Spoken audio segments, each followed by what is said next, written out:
Happy Tuesday. Happy Tuesday, back again. Another day in the office. A lot's going on again. It's been a very eventful week. Yeah, it has. Very, very eventful weekend, and especially last night with the news of Trump in Iran. What happened? Fill me in. Well, we woke up to the news of the peace talks have basically completely broken down from the Iranian side. Mm-hmm. Who would have thought? Yeah, who would have thought? Who would have thought? But yeah, so it seems as though it's getting right down to the wire. The peace talks have basically fallen away. Trump said it doesn't really matter. You know, we've got the upper hands. But at the same time, as just a normal living civilian, it's hurting the economy. It is. It is like, I know fuel prices have gone down, and I saw the inflation numbers come out last week. The government's all happy, it's back down to 4.2%. However, that's assuming, or that is taking into consideration of the excise being temporarily put off. You know? Yeah. And this is the same thing that happened with the energy rebates a few months or last year. They had the energy price or the energy rebates, which was suppressing CPI, making the numbers look good. Yeah. So I think it grew at 4.2% CPI for this month or last month. And if you take into consideration, or if you remove the excise reduction, it's actually 4.6 to 4.7%. Yeah. And I think people are feeling it. Yeah. It's like, it's getting to that point where like they've just been trying to keep a lid on everything for as long as possible during these peace talks. But underneath, you know, it's crumbling. And like you said, like the fuel excise finishes at the end of this month. Yes, we're in June now. Yes, so we've got like another 4 weeks. Yeah. And I doubt they're going to extend it. No, you know? they won't. Definitely not. And, you know, we saw oil go up. I think it was like $10 US a barrel overnight, just on the news of Iran saying that they are no longer going to be talking ceasefire deal. So I think once the missiles start flying a bit more, which they already are, but it starts to get hectic, we're going to start to see that 100, 110, 120 US dollars a barrel. And that's what's going to really push us over. Yeah, we're sitting at like $1.80. I saw for unleaded this morning. Yeah. If you add in the 26 cents. The 26 cents, if you're sitting around $2. But the diesel price is probably more like $2.50 to $2.70. Yeah. So yeah, I'm not sure what Trump is doing in terms of, it's still not sorted yet. Yeah. I think he went into the whole picture underestimating how long it's actually going to take. Yeah. Or is it put on? You know? Yeah, look, I think it was just a bit of smoke and mirrors. We all know that these things are heavily manipulated for the markets. The whole ceasefire thing and speaking of peace was more so just to keep pumping the markets artificially. Like if you look at the S&P 500, right, it's topping 7,600 in the futures, and before the war it was probably sitting below 7,000, right? It definitely was. So like when you think about it, like how on earth did it get to 7,600 during a war on peace talks? And obviously there's a lot of retail FOMO buying in and jumping off the back of the gains. But this is where people got to be really careful, because that's what they want. They want liquidity. String you in. They want to string you in. And then when the reversal happens, that's when they've already switched their money over without moving too many markers. And all of a sudden you see other things go sky high, and the things you've invested in, like the S&P 500, is down. The rug pull. This is exactly what they do every time, right? 100%. So this is what I'm waiting for. This is what I've been seeing coming for a really long time. As you can see, all the numbers are up. Yeah, perfectly timed. So yeah, it'll be really interesting to see where the money does flow after the downturn. Agree. I think we may have another quarter or two. You know, I think where we're going through that phase now, where we have a blow off top, they call it in the market. Yeah. Where things are just going up ridiculously. With no sense. It's too stupid. Like it doesn't make sense, does it? It doesn't. Like before war, the prices of these shares were just nowhere near where they are. So like it's really interesting how easily and psychologically people can get pulled into the FOMO. Well, I did watch the NVIDIA keynote yesterday by the CEO, and look, the AI build is coming, and there's some crazy shit that's coming out. Like in terms of the chips that they're building, the way they're going to regulate power, like it's coming. I think Skynet is just about to be turned on for real, because now the things that are building, like I was watching that thing yesterday and I was like, how is this even possible? Like that's the level we're getting at. And their biggest customers are obviously SpaceX, Amazon, or basically the heavy tech US. All the guys that Trump took to China. And all the guys, when he got inaugurated, were sitting there on the front row. I don't know if you remember that as well. Yeah. It was obviously a sign of posturing, and it's working for the market, it's working for the US. I think it's just a sign of who's going to be running the world, right? Like, why are they sitting next to the president? It's for a reason. Exactly. Why are they going to see Xi in China? Yeah. You know, it's for a reason. These guys are all positioned with the all the technology that's going to run the world, and it just goes to show where the power's going to be. True. And on the flip side, you've got the property market here definitely slowing down. Well, the auction clearance rates were like before, I think it was like 50% or something, which was, those auction clearance rates weren't around since beginning of COVID. So that's how much it sort of slowed down. Yeah. And people are starting to discount as well. And you've even got the boom suburbs like SA, WA and Queensland. They're still growing, but they're slowing down.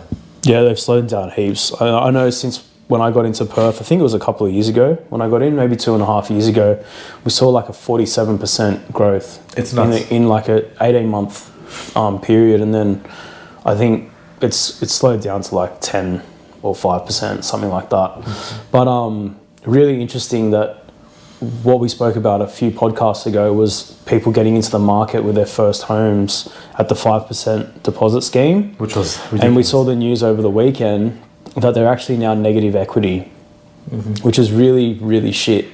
For those people, definitely really shit. Yeah. You know, if you saw it from a different lens, why would you give people that can't afford the mortgage to begin with a mortgage? Because things like this do happen. Yeah. You got rates that move up and down, you got economic uncertainty.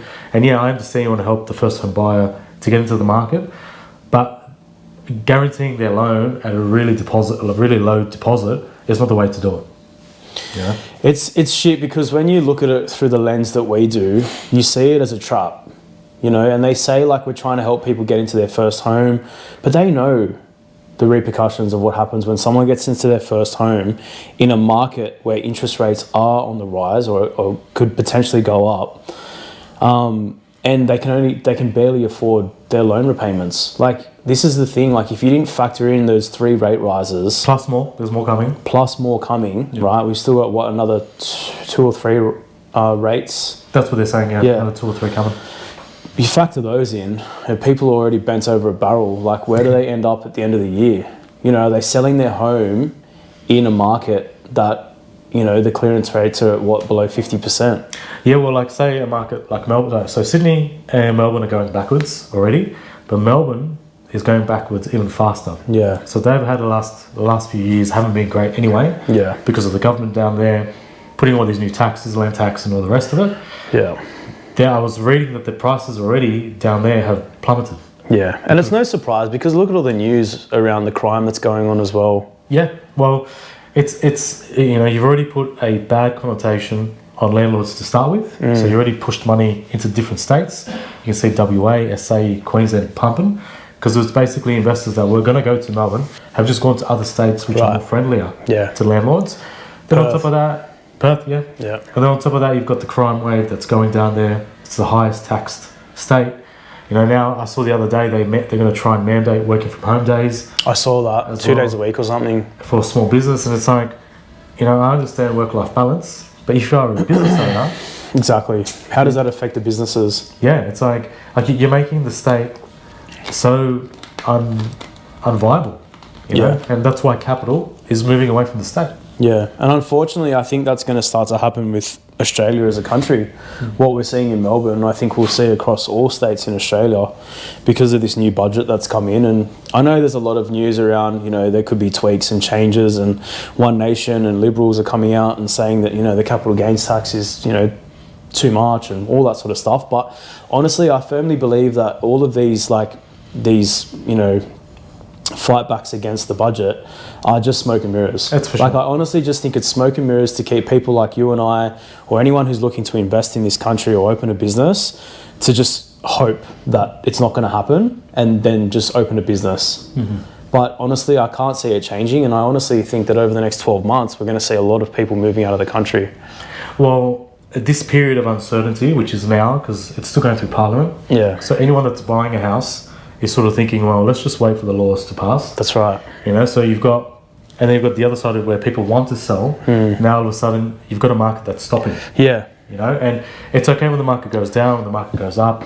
The transactions happen, the activity happens, and it moves, whether prices go up or down. But this period of uncertainty, especially over the next 4 weeks or 2 months, that's what's scaring the market. Yeah, and there's two layers to that uncertainty, isn't there? There's uncertainty here in what to do, but then there's uncertainty on a global scale with the wars. Exactly. You combine those two together. Yeah, it sounds like the perfect storm. It does. You Almost like it's written. You've got the housing changes with the laws to gearing trusts and capital gains tax. You've got businesses slowing down, economy is slowing down. You've got across the world, no one knows what's going on with fuel prices. That's also feeding in. Perfect storm. What's the best thing, do you think, for business owners right now? I think business owners need to be prepared for what's coming. Yeah. You know, there is going to be a material slowdown. Yeah. And businesses need to be prepared with cash. Yeah. That's what it is, because cash is what sort of drives everything. So if you haven't got enough cash flow for the next few weeks or few months, start planning. Yeah. Start getting those line of credits. Yeah. Start exploring your options if you're looking to sell, if you're looking to buy, because this is what's going to make or break you. Yeah, you need to create a buffer, don't you? A big buffer. Yeah, you need to, I personally think around 12 months for this. And then try to refinance if you've got any sort of like loans or anything like that. Refinancing, cut down your marketing spend for sure. Like I personally have done that, and try to put that money in a buffer and try to work on your retention of your business, like getting the repeat customers in instead of trying to get new customers, and work on referral bases for sure. Yeah, okay. Those things there are what saved me during COVID in my business. Obviously we had the JobKeeper, which was great, but I think this time around those things won't be available. So you really need to be prepared, and I think if you don't prepare now, things are going to look pretty grim. Yeah, well, so what the government is saying, they're saying, well, we're going through an AI boom. Yeah. You know, we're going through an AI boom. There's a lot of work coming in, and the capex numbers from the ABS have shown that there's a lot of money coming into equipment and like purchasing pieces of computers and all the rest of it to build out these data centers, which is happening. There's no doubt about that. But the unemployment rate has gone up. Yeah. So it was 4.3%. Now it's 4.5%. Wow. So it's a bit weird, because you've got apparently all this investment coming in with the capex for the build out of the AI, but you're having less and less people in the workforce. So what's going on there? You know, Yeah. Is AI already taking those efficiencies out of the employment market already before even the data centers get built? Possibly. It is, man. Like I know someone who's living in Melbourne right now who's in the marketing game. They've been working in marketing since being out of school. So that's what, just over 15 years. Can't find a job. You know, and you think about marketing, like now you've obviously used Claude and ChatGPT for your marketing, your Facebook and all that sort of stuff. And like, you think about marketing as an industry and you look at how Claude can pretty much run ads, set them up, target, man, it's insane. It really is. And I think if you're in that game, like marketing, you really need to look at like some options, because AI is going to definitely dominate that space if it hasn't already. For those people, whether it's marketing or any other industry, if you haven't looked at it, you know, this is also a bigger opportunity. Massive. Because people think, well, AI is going to take my job. You know, say that example of a marketing agency. You know, it's going to take our work. You know, so let's not use it because we're scared of it. That's right. Rather, you could say, well, if it takes me, you know, 10 hours to build a campaign for a client, I can now build that in 1 hour. You can then all of a sudden charge less, be more competitive, and actually improve your productivity. 100%. So you could get 10 clients, you know, to cover that one. And that's where I think businesses are not seeing the opportunity. I think it's a really important point, because if you're scared of something, you just don't even try to use it. It's coming. And you hate it. So then you're like, I'm going to try and beat it or do better than it. But unfortunately you can't. Like, it's just too smart. And once AGI comes out, it's game over. It's game over. So I think even if you aren't in business, if you're in marketing or any sort of job that AI can do pretty efficiently, get to using it and understand how you can actually leverage yourself out of a job using it. I've got a really good example. So at the BFT that we have, the CRM that we have is pretty average with monitoring members' turn-up rate, retention, all that sort of stuff and their progress. And there's a couple, they own a gym. They actually came up with a CRM using Claude to monitor retention. So it purely just focuses on members that are turning up, ticking all the boxes, who to call, who's like in the red, the orange, the green, and what a great idea. So they're gym owners who have gone, this is what we're struggling with. They've gone to AI, created a whole CRM around it, and they're selling it to other gyms. That's it. So that's the perfect example of how you can actually turn something that you're so worried about into leveraging yourself to probably not working and earning more money. Exactly, and to further go down that rabbit hole, you could also, with Claude now, as an example with those clients, the people that are turning up, you could give them a weekly insight on how they're progressing. Or a monthly one. How many times you come to the gym? What time you come to the gym? So rather than not giving that at all, now you're providing value to the client. So true. And now it's like, yes, it's automated, you set it up, it's a bit of a pain in the ass to do. But now if they need to get to another gym, it's like, well, this gym, I like it there, I enjoy it. Plus, I get all of this stuff, which as a gym owner doesn't cost you that much to add that additional type of service or that point of touch difference. So why wouldn't you do it? Yeah, you can have it as an add-on, as an option. That's it. Yeah. I want to see my weekly insights. I want to see, how many times I go, and then you can also start using that data as a gym owner to go, well, I've got more classes at this period of the time of the day, and I've got no one in these classes. Why don't I just cull this class and move everyone to this one? Fuck, we're gonna have to do that, bro, before someone steals our idea. But no, it's all about efficiency. It is, and honestly, you know what? You have to just find some time. You just got to sit down for an hour or two a week. Download Claude is highly recommended, and all you have to do is just, I don't know if you've done this, but you literally just open it, right? And get it to listen. Like if we were having a business meeting, you and I, and we had some ideas like we do now, we just open it up, right? It would listen to everything we're saying, and then it will code everything and tell you exactly what you need to do next. So that's the opportunity. As much as it is a really scary time where you could lose your job and things are going a bit crazy with the economy, if you just get over all that shit and actually think about the opportunities that are here, you can really do some great things for yourself. Exactly, and we're talking about investing as well, like for example, the property market, the stock market. You can then use all these tools to scour the internet for you daily or hourly, whichever time frame you want. And basically, instead of you researching, you can actually build AI agents that will go out there and research. So I've got a lot of people that talk about property, and it's like, you don't have to go and search every single suburb on realestate.com and go pay all these people a ton of money to get all these reports. You can do it yourself. You can do it yourself. And I'm not saying go out there and just cull that person, whether it's a buyer's agent or an accountant or a lawyer or whatever. Definitely not the accountants. Definitely not the accountants. But you could use it just to build the knowledge, to your own personal knowledge. So when you go to these conversations with these people, you're prepared. You're prepared. You have an idea. And it will actually help your journey as well. If you sort of know what you want to do. Man, the amount that I used it through the whole dural thing with the gym I had there, like I was getting it was basically my solicitor. Your lawyer. Like seriously it was, but it's not that I didn't use a lawyer. I still used a lawyer, but I used chat first. And then I went to the lawyer with all the details well written so that it saved me money. I still used a lawyer, but I didn't have to use them for 20 hours. I used them for 2 hours. So it saves me thousands of dollars. So that's the way to use it. But I think further into that, in terms of a global scale and where AI is going, the scariest part about it is how it could be used in politics. It already is. I'm sure that the big parties are using it for data harvesting or whatever you call it. In the EU they are. It's already been written into Parliament.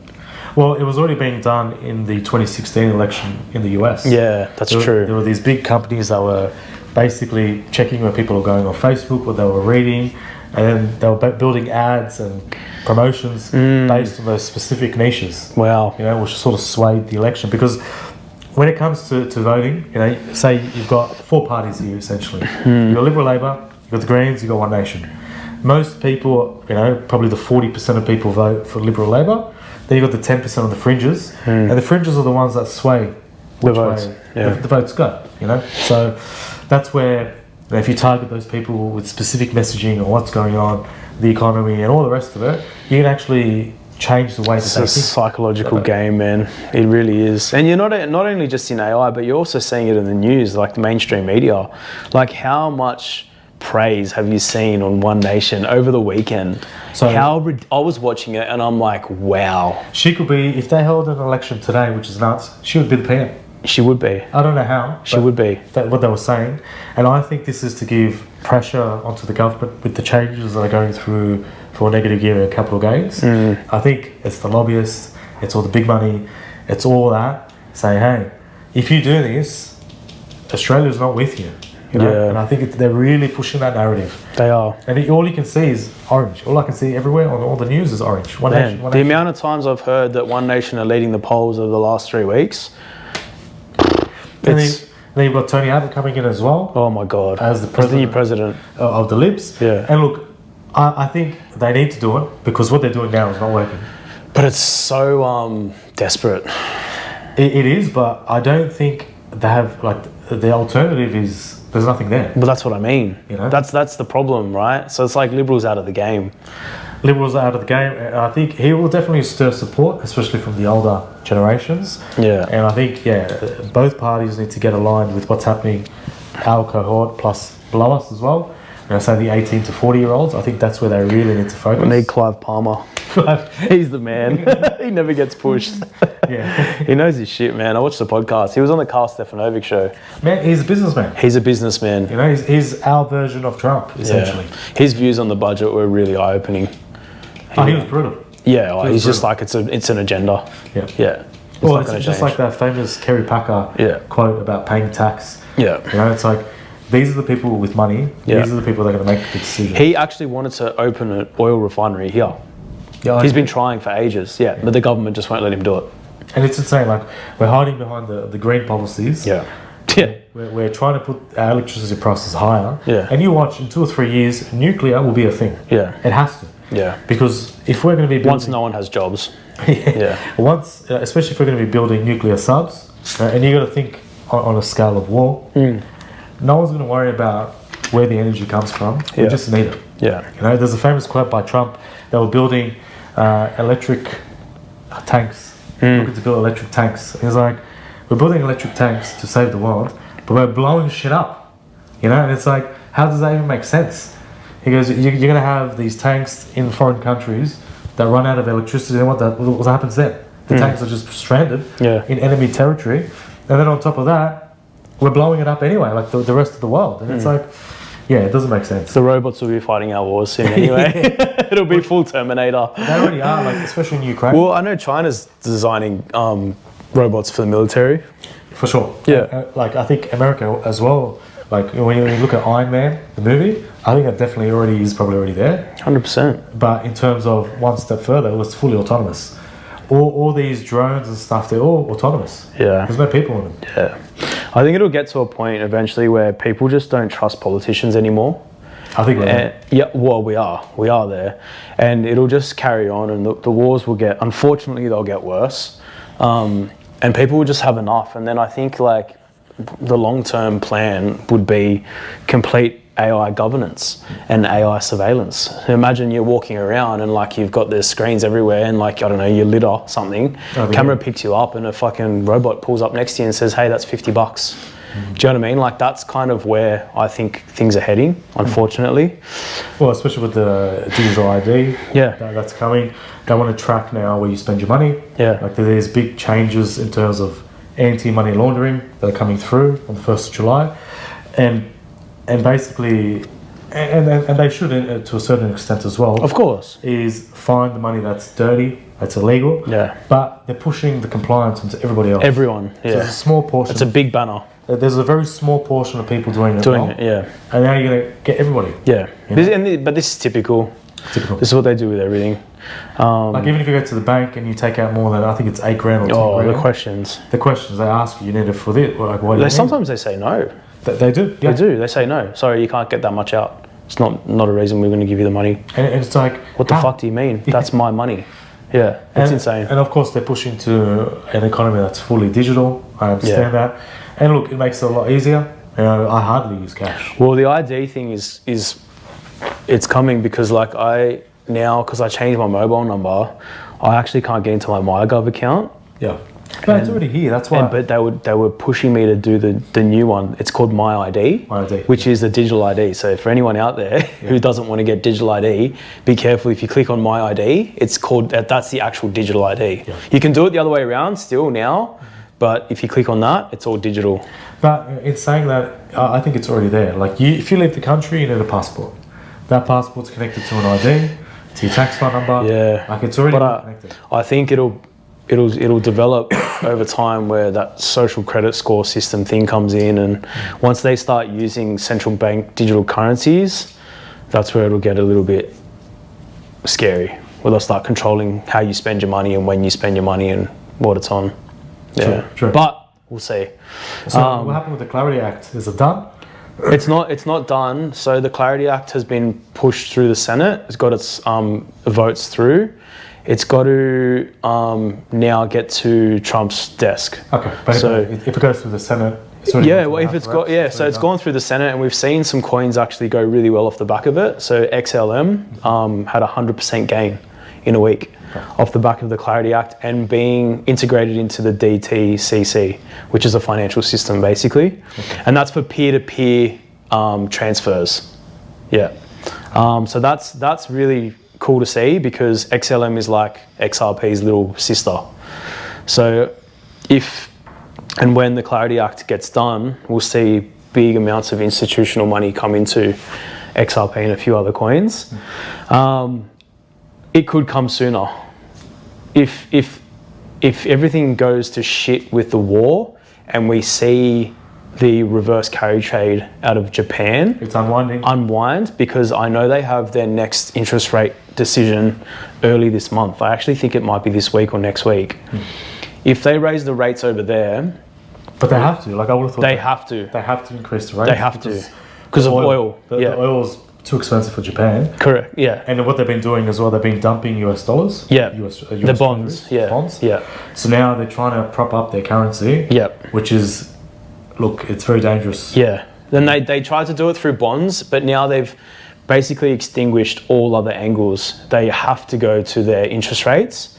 If we see that happen, if they go up by like 0.2 or 0.5%, a lot of American investors will start to sell their yen, which will cause massive liquidity in the market. It's not just American; it's global investors. Global, yeah, that's right. Yeah, everyone's gone there. It's all the Aussie banks, the Aussie super funds. Yeah, the cheap yen. Funds, everything. Yeah. Everyone's going through Japan. To get dollars, to get yen, to purchase dollars. And the interesting thing is, Japan is one of the only countries that have basically integrated XRP into their whole financial system. So all the banks in Japan have XRP onboarded. Yeah. So and I'm pretty sure it was the Prime Minister from Japan came out and said, Trump, get the Clarity Act ready. Oh wow. Yeah. So there's some pretty interesting things unfolding in that space. Very excited. Very, very excited. Go XRP. Yeah, I mean, like, you know, you look at XLM and what it did last week, 100% gain. You put 30 grand in that, you walk out with 60. And this is where a lot of people don't, if they're not in the market, they don't understand it. You know, you've got the property market, great, long-term asset, fantastic. You'll make money over time as long as there is CPI or inflation. Yeah. You should make money, right, over 20 or 30 years. But it's how much money now? That's the thing, isn't it? The stock market is completely different. Yeah. It works on different metrics, and like I've seen things go up 1, 2, 3, 5, 10,000%. You know, it's just about finding the right stock or equity or derivative, whatever you want to play with. Yeah. And then picking it and then making your money off it, and then selling out at the right time as well. Yeah. Because a lot of people like to hodl. Like to hold. Yeah. And sometimes you hold it for too long, it goes the other way and it goes against you. Yeah, definitely. I think the most important thing is you have to have your goals. You have to have your goals, you have to have your reasons for investing, and you have to have your exit ramps. You know, when are you going to exit? Why are you going to exit? What is it going to do for your life, your purpose, your family, all that sort of stuff? If you get all those things down packed and you understand what you actually hold, like a lot of people buy Bitcoin and have no idea what it does, right? And they just think it's a coin that goes up in price because it's just Bitcoin. XRP is a similar thing. You know, people have bought XRP and sold it, you know, just recently, thinking, oh, this is as far as it's going to go. But if you actually know the framework and what it actually does, you just wouldn't sell it right now. So, like, you got to really research, you know, what you're buying and why you're buying it, so that when you do exit, it fulfills a purpose. Like, if you just go in there to make 50 grand, that's fine, but it could go to 300 grand. If that 50 grand is going to help you buy your house or buy your business or whatever it is, well, it's not just 50 grand anymore, is it? So well, you got to sell it before 30 June 2027. Or go to New Zealand. Or go international, because they're going to take a bigger cut when you make the gain. Yeah, exactly. So, yeah, and I think the other thing as well that I heard the other day on a podcast was really cool to hear. Like, when you're buying an investment or a share or a cryptocurrency, like, you don't have to put in 10 grand or 20 grand. Like, you can put in $50 a week. And that's where, when it comes to investing, start off small. You know, if you don't know what you're doing, talk to someone first. And then, you can invest, I think, as little as $10 a week. Yeah. You know, so it's like, don't buy that coffee, put, you know, 0.00, whatever it is, of a Macquarie Bank share or whatever, or Bitcoin, whatever it is. 100%. Like, you can buy 0.001 of a Bitcoin. Yes. Not many people know that. No. It's like $100, right? Now, if you look at Bitcoin since it started, it's gone from fucking 0 or 0.0010 cents, whatever it was, to now being $60,000 plus. Yeah. So, like, you don't, and if you're scared of losing money, well, at least it's $100, right? But if you look at the course of time and what it's done, why wouldn't you? Why wouldn't you put $100 a week or a month into something like Bitcoin or NVIDIA or the S&P 500? And I think, you know, the goal is to start small. Yeah. You know, I'd be starting small if it was me. It's like, well, if I'm not sure, you know, you can go online and just see. You can see the news as well. You can see the big stocks. You know, you've got the big banks, Telstra, you've got Fortescue Metals, the miners, Rio Tinto. These are stocks that everybody knows. Yeah. Start off small. Yeah. Don't buy that coffee at $10 and just put it to a stock. I bought a $7 coffee on the weekend. This is an all-time high. I've never paid $7 for a coffee. Have you? I refuse to buy coffees now. I've got a coffee machine, which makes the coffee for me. I love the coffee machine, but it doesn't do it. It doesn't hit the spot. I understand it. The $7 it's expensive to hit the spot, isn't it? Yeah. $7 is dirty water, right? But yeah, another thing that a lot of people aren't really talking about either is the war in the Ukraine. I know. I think Putin sent something over last week, and there were a few explosions. His mate Dmitry Medvedev. Yeah, well, he's foreign minister, whatever he is. Because the thing is, if you attack a NATO country, well, Ukraine is not part of NATO. No. So if you attack a NATO country, automatically you go to war. Yeah. With NATO. And it's really interesting that like they've had the drone strike on Romania. I think they had one on Poland as well not too long ago. One of those countries, which is part of NATO. It is. But the LNG contracts from Europe to Russia have just finished up as well. So their gas exports, which was fueling the war in Russia, have now finished. Yeah. So it's kind of a bit coincidental or not that this is now taking place. I cannot believe Europe is still buying oil and gas from Russia. Yeah. You know, it's like you're at war with them, but you still supply them with money. Funding them, essentially. Yeah. You know? It's like you have to find an alternate route. And of course, the alternate route is Trump. Is Orange Man. Yeah. You know, so who are you going to pick? You're going to go with Putin? Well, they're going to go. It sounds like they'll probably go with the US now. Yeah. For their gas, at least, anyway. Well, the US will just pull out. Essentially, they'll pull out their tech. They'll pull out of NATO. And then what's going to happen to Europe? But, yeah, it's pretty concerning, man. You just see what happened with Paris over the weekend with the Champions League? And they won the soccer. Dude. The PSG won the Champions League, and the amount of riots that were going on was... It's like, it's as if they lost. Yeah. And even if they lost, they shouldn't act like that. But it was nuts. It's an ominous place, man. I was there last year, and like Steph and I were just walking through the streets, and like we turned a corner, and all of a sudden there was like 100 riot squad vans, and just the riot police, like military police with their shields, their buttons, and their SMGs. And I just looked left and I looked right, and I was like, what the fuck is going on? Like it was dead silent, and there was a local person walking past, and we're like, is everything okay? And she's like, oh, there's protests and riots planned for today. And we're like, fuck, let's get out of here. Paris is a crazy place. I've been there a few times. It's beautiful, man, but like it's got a weird feeling to it, for sure. It just sounded like I used to go to Paris because I used to work for a French company, and you go to Paris and it just feels like uneasy, like something's going on. It does. You know? It feels like something's about to tip at any point. And like I remember the locals that I knew there were saying to me, don't go here, don't go to this metro station, don't get off here. And it's like, there's all these spots you got to avoid, and you're like, fuck, as a tourist, you don't know. You know? And they're like, oh, don't catch a train here past 6 o'clock. And you're like, fuck. It's pretty fucked. You can imagine what it feels like being a local there. Seeing it change over the years. But that's up to their government, you know? It is, managed it properly. And the World Cup's coming up as well. So like, be pretty interesting what happens. Oh, look, I think the World Cup is going to be, because it's in the Americas, I think it's going to go well. You know, of course, they're going to be out. There's going to be a lot of controversy for sure, like especially with Iran, because Iran's in the World Cup. Have you seen what they did to their first game with Egypt? No. They've made it a gay pride match. Did they? Of course they did. Yeah. Well, look, the Iranians are in the World Cup, but the Italians couldn't fucking make it. I was like, what's going on? Dude, it's like go Australia. Yeah, well, I know, I'm going to go to Australia for sure. Go Australia. But I couldn't believe, like, watching the World Cup without Italy, it's like watching the World Cup without Brazil. Man, they haven't made it for the last 3 World Cups. Yeah, that's flopped. Yeah. Flopped. Yeah. Because they're too busy focusing on their hair. They're just fucking chilling out. I know. It's like, anyway. It'll be an interesting World Cup. Interesting couple of months. We've got a lot of sport happening. I mentioned this last time. So the distractions are up nice and high. Because the World Cup's about to start, I think. 11th of June. 11th of June. Yeah. There you go. We got the UFC fighting out of the White House next weekend, I think. That's insane. Which is fucking insane. Have you seen it? Yeah. Have you seen what they've done to the lawn? Yeah. It's like a Coliseum-esque.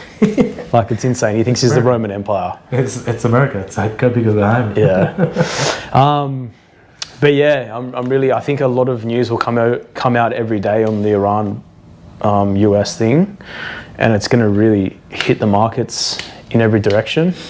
So guess we shall see. Easy. Till next time. Till next time, man. Catch up. Ciao.